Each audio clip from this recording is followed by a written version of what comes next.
So we're almost at the halfway point of our Brisbane Roar save. At the end of the season will technically be the halfway point. It means right now we have to pick our fifth player. And by right now this season we need to pick our fifth player that we are locking into our starting 11. Just a reminder, these are the players that we have currently locked in. So Pizza, Mason, Neve and Lugo. Lugo and Mason will not be able to play from Season 6 or not be able to be locked in from Season 6. It means that we can be tactical. And as long as we don't play somebody in the striker position, Mason will still be playing football. Lugo will still be playing if we don't pick an attacking midfielder. So we need to kind of be sensible. Whoever's going to replace Mason and replace Lugo in the starting 11 shouldn't be a striker and an attacking midfielder, okay? That's for the end of the season, start of next season, but it's something that we need to kind of keep an eye out. Obviously, we're going to need to do that at some point. So last time around, we did win the double for the fourth successive season. This time around, I would like to do the same thing. I say the double, we won the Australia Cup. So technically, we won the treble last year. I want to win the Asian Champions League. I will say this at the start of every single season. I want to win the Asian Champions League. And I feel like we're never going to do it because I'm doing the whole Youth Development Challenge part of this. If we were just building a team and not having to play players the quality of Jay Neve, I think we might be alright. Just for your information, this is Jay Neve if you haven't seen him before. So it is the start of a transfer window. Obviously, we've got just under £1 million to spend. We've got a fairly hefty wage budget. And I'm thinking free transfers from abroad might be the deals that we need to look at. We've got a limit of only 5 foreign players. So maybe we might need to move on some of our lesser quality foreign players. Or hope that some of them actually turn Australian, which is something that can happen after 5 seasons, I believe. In fact, yes, it can, and Emilio Lawrence has 36 days left before he can become Australian. You need to do that, buddy, because if you don't, you're probably going to get sold, because I don't think you're good enough to actually stay here using one of those foreign player slots. Right, we've jumped forward then to the 12th of September. We have done 3 transfers joining the club. Ryan Calms, 23 years of age, central defender formerly of Melbourne City, signed on a free transfer, comes in for a bit of depth, and also he's Australian, which is obviously something that we kind of need to make sure we'll keep signing Australians and not players from New Zealand. And we have gone big, and by big, we've brought in 2 brand new foreign players, and one of them is a new designated player, Ahmed Ismail, that's probably his name, a 21-year-old Syrian international, 34 caps, 7 goals to his name, central midfielder, possibly defensive midfielder, possibly winger, possibly attacking midfielder. He can play anywhere, basically, in those positions. And luckily for us, we're playing 3 of those 4. Obviously, I'm not going to lock him in, but he should find himself somewhere to play. Lugo's still going to be playing there, so maybe he might be our right winger for the season. And this one's for the future, because our goalkeeper's not very good. But Versluis might be his name. The Dutch youngster, 4 under-21 caps signed from PSV, will be our number 1 goalkeeper in a couple of seasons' time because I don't think Trenkov is good enough. But if we do a very quick comparison, where is his name? It is Shamalov Trenkov.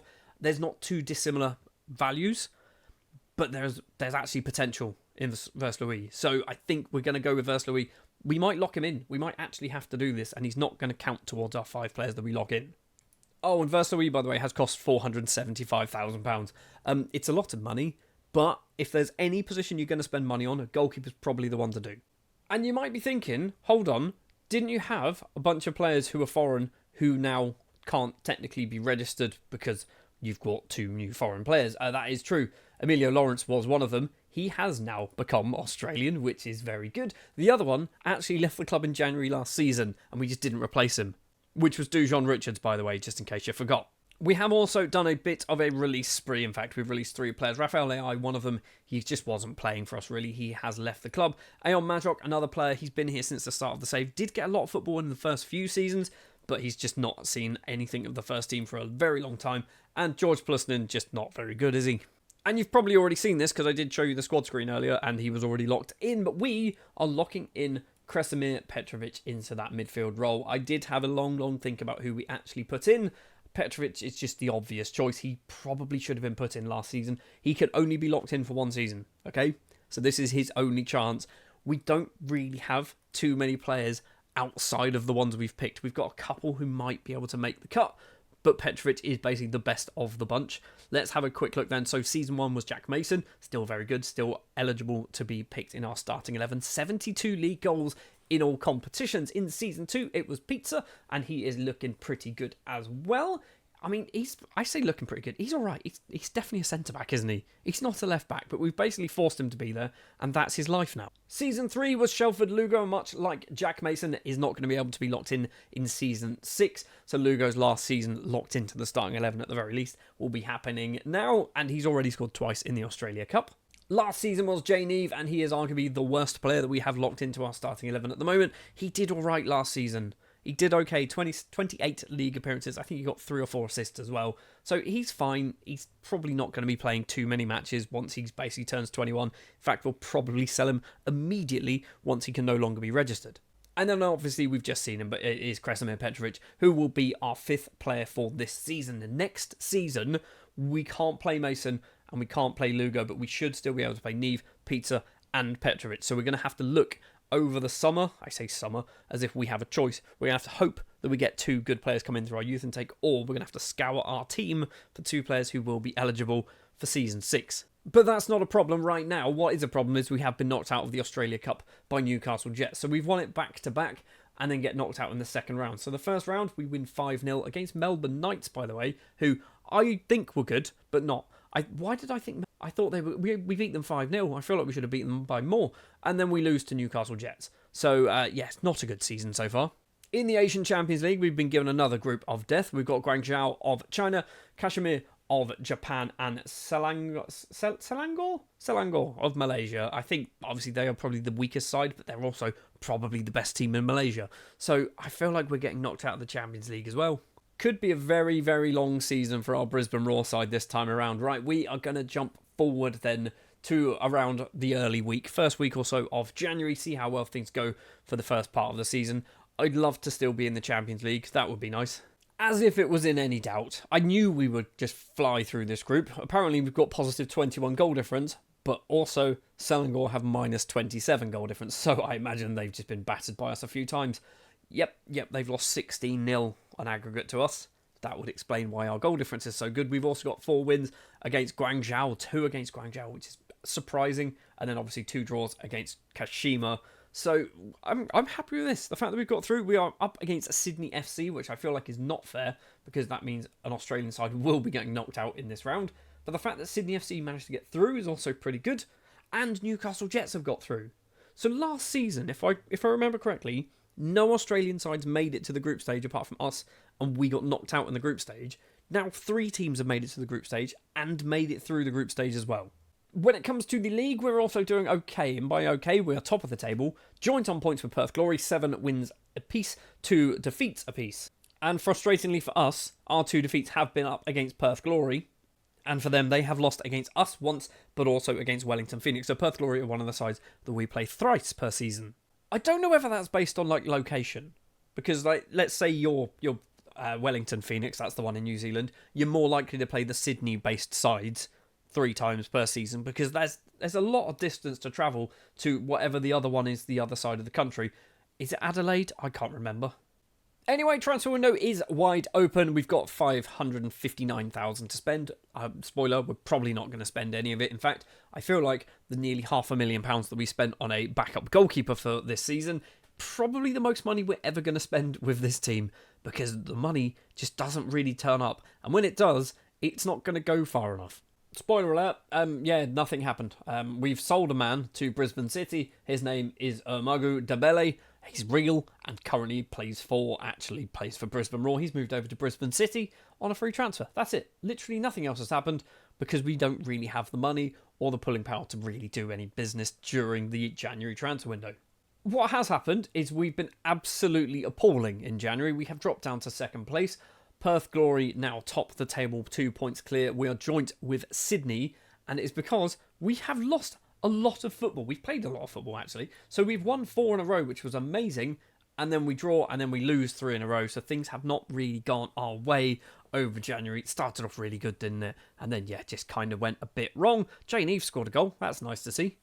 Speaking of players then, so in order of season where they were picked, Jack Mason, so far, 19 appearances, 12 goals to his name. We then have Shelford Lugo, Pizza, wasn't it? Pizza was second. How's he doing? He's got 1 goal and 4 assists to his name across all competitions. Then it was Lugo. Lugo is doing reasonably well, 9 and 6. Arguably, I'd like to see a few more goals from Lugo. He has an injury.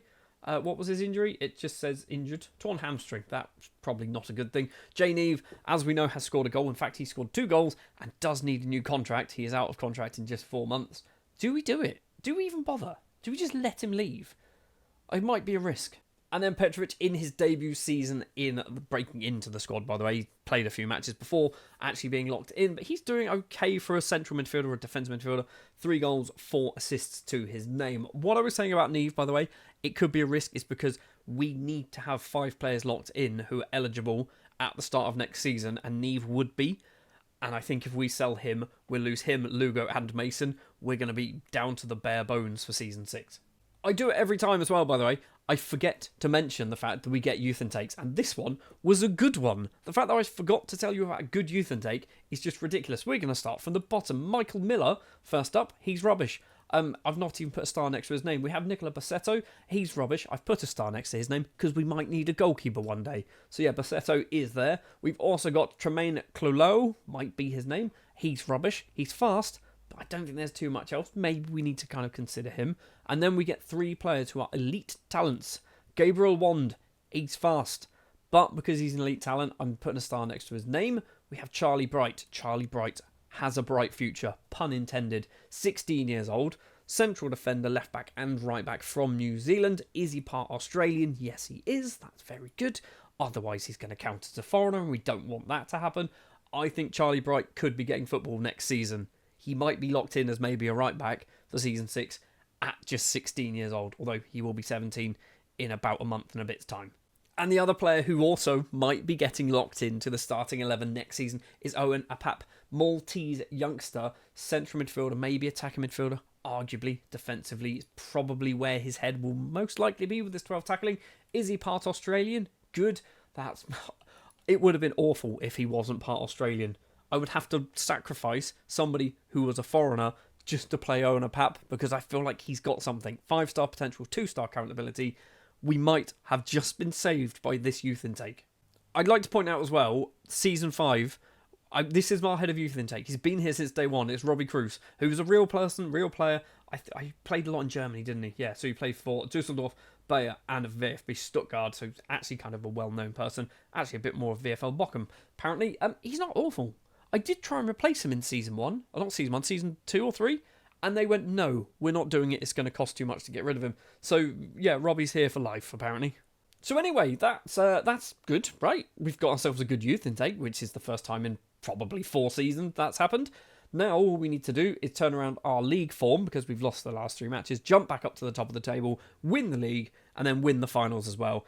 And all is right with the world. All is most definitely right with the world. I don't think we lost a game between the last point and now. I think we won absolutely everything. We've got 5 defeats, which I'm pretty sure is where we were. We have 1 draw, which I'm pretty sure is what we had. And we now have 20 victories across the season, 61 points, winning the league by a total of 8 points, 6 points, 8 points. It's 8 points. That's how numbers work.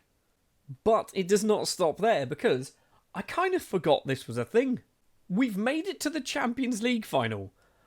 Genuinely, as I recorded that last part, I talked a lot about the youth players, and I kind of briefly mentioned we've got Sydney, and that was it, didn't I? I just kind of brushed over the Champions League. It's a thing that I want to win. We beat Sydney 5-1 on aggregate. We then go to the quarterfinal, beat Uwara Red Diamonds 3-1 on aggregate. In the semis, we squeak past Ulsan 7-4. I say squeak past, we drew 3-3, but we also absolutely smashed them in one of the matches, actually the match away from home, which means we set up a final against Al Duhail of Qatar. And if we have a look at some of their players in their squad, their lowest paid player is our highest paid player, and he's ridiculous. He's 18 years old and he's ridiculous. We're going to get smashed, right? Especially considering this is literally his competition. Can I just do this for a second? It was that guy, wasn't it? It's not even a fair fight. It's not a fair fight. Mentally, they're not similar at all. What am I on about? We've got Ibrahim Mahmoud has 20 determination. Jay Neve's got 5. He gets fed up opening a packet of crisps. Oh, well, I mean, the fact that we won the league is good. The fact that we're in the Champions League final is good. The fact that we're playing against a team who is quite clearly better than us, it's not good. It's not good at all, but we're there. There is an outside chance. There is a slim chance that we could win the Asian Champions League. We've got to the final. That was something I was not expecting. And at this point, I would normally take a look at the players, but we're actually going to jump forward to the end of the season first, see how well things go. Obviously, we've got the finals and the Champions League final. Let's see what happens.